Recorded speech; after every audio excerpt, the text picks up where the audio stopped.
Thank you for having me. I too would like to acknowledge the traditional owners of this land upon which we meet, the Wurundjeri people of the Kulin Nation, and pay respects to their elders past, present and any emerging here. When I was 15, and it's not a particularly great age for a lot of people, my best friend was called Greg. And he was the second of 4 siblings, and his father was an alcoholic who lost his job, and his mother was a teacher who was a beautifully gentle woman who got breast cancer. And Greg was kind of trying to keep the family together, and he had to leave the school that I was at because he was thrown out, he had some problems, and we went our different ways. And but we were very, very close. And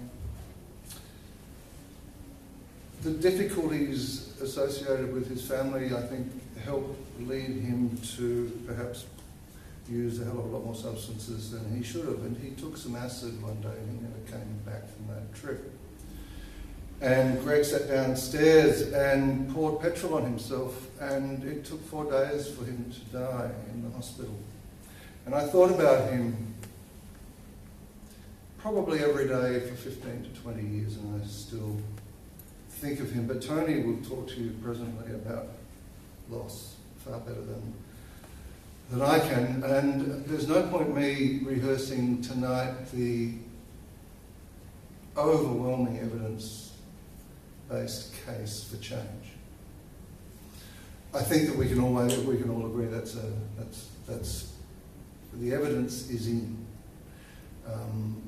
The war on drugs is, I would argue, probably the greatest example in modern history of public policy failure at so many levels.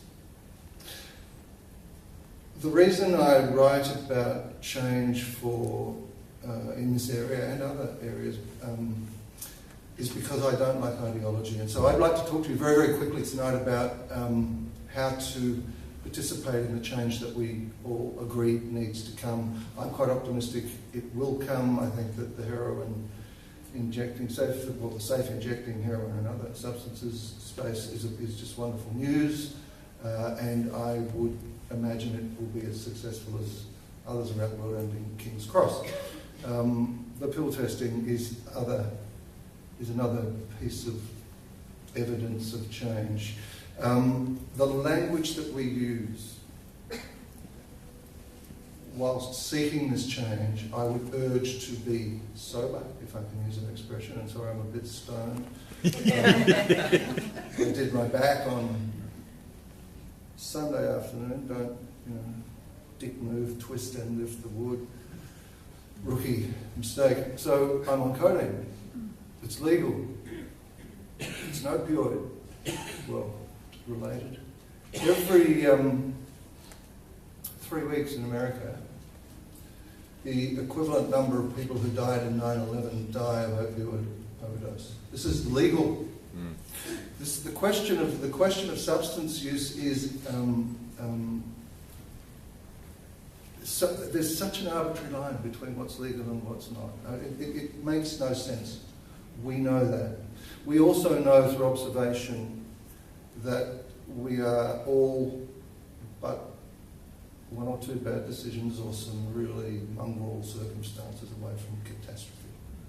So the language to use here is about people. I'm an ambassador for the Asylum Seeker Resource Centre, a fantastic organisation that's done a whole lot of research into the language of politics and change.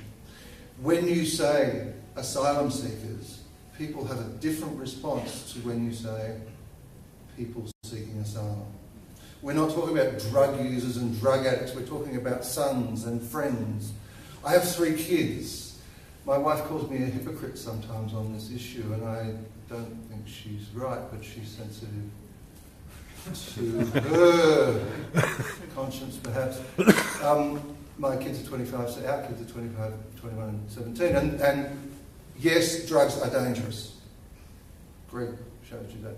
Young, developing minds are vulnerable to drugs. So what should we do? We should say this is an adult decision. You must not take this decision until you are old enough to do it with a semblance of safety. Most people, as Fiona and others have said, take drugs in the privacy of their own home without harm and with great pleasure. I want to be very, very quickly. This is not a linear ideological scale issue. This isn't left or right. This isn't the providence of ideology. This is about leadership. And by leadership, I mean asking one simple question. Is this right? Where what is the case and what ought to be the case are together, then we should be radically conservative, all of us. We should fight against change. Where is and ought are nowhere near together. Drug policy in Australia being an example. We should fight for change. We should be progressive. But the left-right ideological scale doesn't work for this debate or any other political debate in this country, because left-right ideology is outdated, imprecise, and does not appeal to the humanity that we share. It appeals to that separates us. The thing that shits me about people who identify on the left is that they feel that they, excuse me, have the moral high ground. The thing that shits me about the people who identify on the right is that they're into a free market for everything except ideas. And so if you disagree, you're at best misguided but well-meaning. Leave that territory and talk about people, needless death. Harm minimisation is not an ideological concept. It is something that is driven by the evidence that we now have. We do need our politicians, we do need our lawmakers. They do important stuff when we can't do it for ourselves. This is one of those changes coming from the ground up. It's not they should do something. There is no them, there's us. There's Tony's son, there's my kids, there's you all are touched by this. Do it from the ground up. Support people like Fiona. Call your politicians.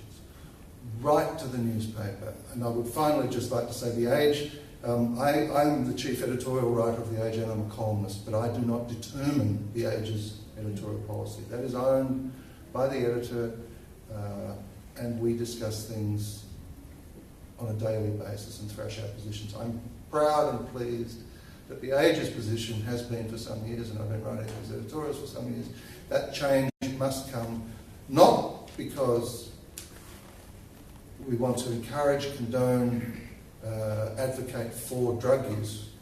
We want to advocate for life and for liberty and for families and for our individual freedom. And this has got to the point where, to borrow an Americanism, given that they gave us this stupid war, this is a no-brainer.